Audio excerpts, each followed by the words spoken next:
Well, let's do the aftermath after Sutton, Ontario with this 2003 Honda Accord. I made it through the heat pretty good. I didn't puncture a rad. I did lose one back tire back here in my heat, so I quickly changed that. I let it cool down. I had quite a time. I had combine heat, I had figure 8 finals, I had full-size cars, full-size trucks, and then I was back in. So it was quite a bit of time to let this thing, cool down. Unlike Brooklyn, we were able to avoid any big actual front tire shots. We did get hit in the front tires, but other than that, it went pretty good. We do have quite a bit of steering issues. As you can see, this one's straight, and this one is not. It was hindering the way I could back up, and it felt like I was going to spit out an axle because it was making some very unpleasant sounds from the front of this car while I was trying to drive. So I kind of stopped driving back and put all my effort into the front of this. I was finally able to deform this Mazda bumper, but to be honest, it really isn't deformed that much. I was going nose to nose with the Camrys there with this Accord, and basically the frame didn't really give way, but I'm going to let you on into a secret that I think was happening. I think the height of this Accord in the front and how low the back is, I think I was clearing a lot of the Camry bumpers and smashing into the rad supports, and their bumpers were going right underneath and smashing into my subframe.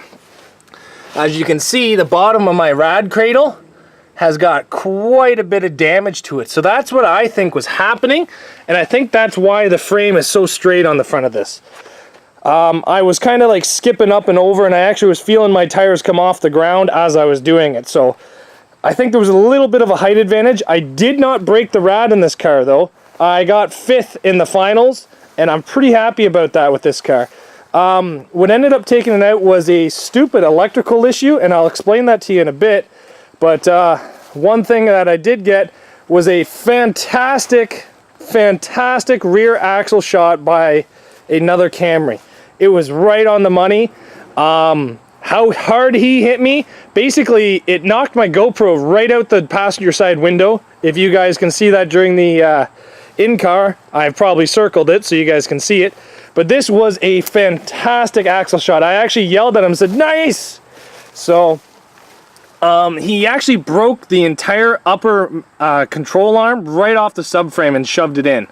So that was a very well placed shot, and that basically made me start dragging the entire time, which slowed me down quite a bit. I was still moving around pretty fast. Rear subframe, we did do these very simple double notch in this system where we didn't cut. I thought that was a squirrel, it was a dog toy. Whew. We did do the double notch system, but we didn't cut it. All we did was hammer and dimple. Rear bumper kind of split right in half, so that didn't do too good. But other than that, the whole rear end basically came into where the subframe starts back here and did not come any farther.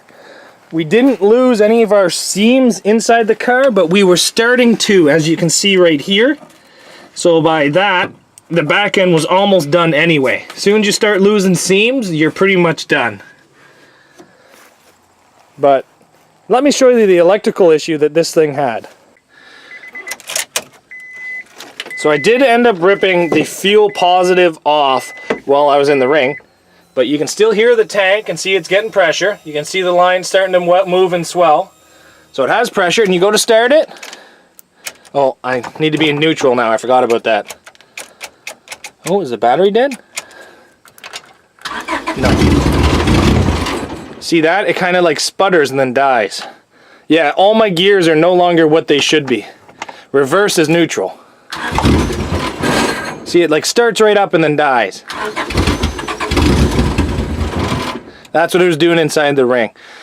Somebody told me there's some type of fuel relay pump relay switch underneath here. I haven't found it, but I didn't think it would be an issue because I bypassed all that.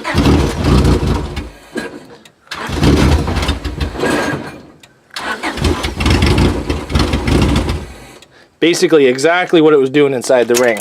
So that's the issue I occurred.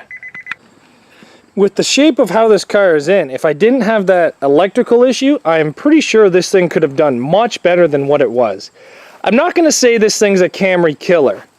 Mod class, there is no way that this Accord, even fully welded to Impact Motorsports rules with 6 inches of the frame, there's no way that this Accord can compete with fully modded Camrys. But in a stock class, these Accords can give a Camry a run for its money. I'm not saying you're going to win, but I'm saying that you're going to make a Camry's life pretty difficult with one of these Accords. And you know what? I would recommend them because the wiring is quite easy compared to other vehicles, and they're relatively easy to come by. They really are. The only catch is you got to make sure you get a 4-cylinder, because with the wheelbase of this car, if it's a V6, it's a big car. So, well, thanks for watching. I'll see you guys back here tomorrow. And unfortunately, we are not going to fix this Accord with the electrical issues it has and how bad the back end actually is. It is too damaged to fix again, especially for a stock class car. So we'll pull all of our stuff out, which is very little actually. It is just our gas tank, our holder, our battery, and we'll cut all the electrical out of this, and then it'll be off to the scrapyard. And that's the great thing about these stock cars, is it's very little to pull out and it's off and gone.